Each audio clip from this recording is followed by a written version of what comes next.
Tonight, this is a special COVID-19 vaccine edition of 22 News. We're focusing in on all things vaccine, from the distribution to life after vaccination.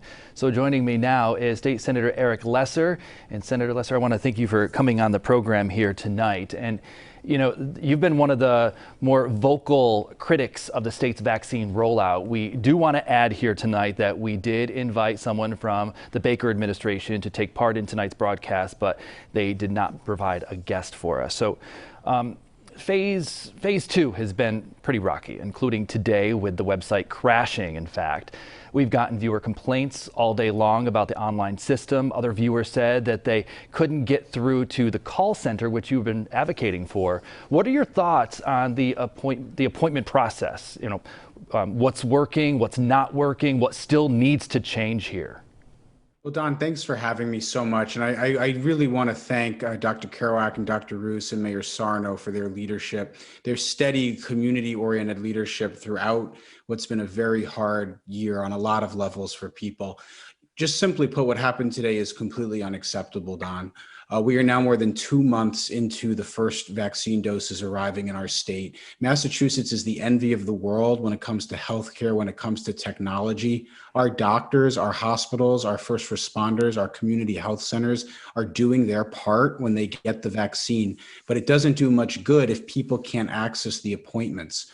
1.9 million people tried to log on to the state's website this morning. It crashed almost immediately. This was completely preventable and frankly foreseeable. We knew that there was going to be intense interest in logging on, especially after 1 million people became eligible in one day. We are the home to some of the most iconic technology and high-tech companies on earth. The idea that this would happen in Massachusetts is frankly embarrassing.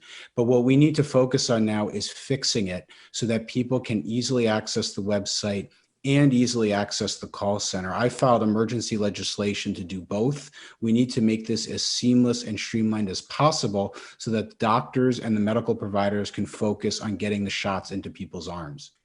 And lawmakers plan to launch oversight hearings next week to examine the Baker administration's efforts on the vaccine rollout. What are your biggest concerns on this? Been appointed to the Senate's Oversight Committee. It's a joint committee of both the House and the Senate. It's actually chaired by our neighbor in Northampton, Joe Comerford, and we're going to be asking questions about the decisions that led to that website. I want to know, for example, why hundreds of our seniors in Springfield were forced to wait in the cold, when they were told that they had appointments at the Eastfield Mall. And that was a state facility, by the way. And I want to lift up and thank Mayor Sarno and the Springfield Health Department that really rushed in to fix what was a completely unsustainable situation. We got to get to the bottom of what happened there, but the focus of the Oversight Committee's work is going to be on getting solutions so that we can get the shots into people's arms, we can fix these issues as quickly as possible, and we can make sure that they don't happen again. Don, I'd point out we are a long way to go. We have more than 87% of the state has still not gotten a first dose vaccine. So we need to get these issues fixed quickly so that as the vast majority of people still get their shots, the process can be as quick and smooth as possible.